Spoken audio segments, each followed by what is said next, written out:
ইরানের সর্বোচ্চ নেতা আয়াতুল্লাহ আলী খামেনি নিহত হওয়ায় দেশটিতে শোকের ছায়া নেমে এসেছে।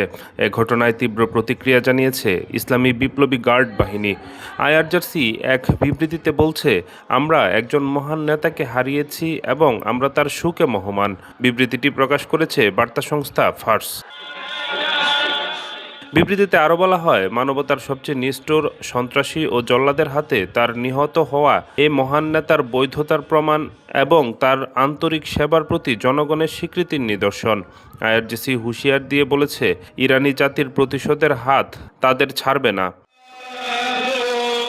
এর আগে আয়াতুল্লাহ আলী খামেনি নিহত হয়েছেন বলে নিশ্চিত করে দেশটির বার্তা সংস্থা তাসনিম ও ফার্স। আইআরজিসি এবং সংশ্লিষ্ট বার্তা সংস্থা ফার্স জানায়, শনিবার ভোরে দায়িত্বরত অবস্থায় নিজের কার্যালয়ে নিহত হন খামেনি।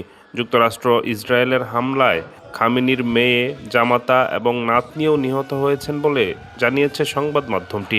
এ ঘটনার পর ইরান সরকার ৪০ দিনের রাষ্ট্রীয় শোক ঘোষণা করেছে। একই সঙ্গে ৭ দিনের ছুটিও ঘোষণা করা হয়।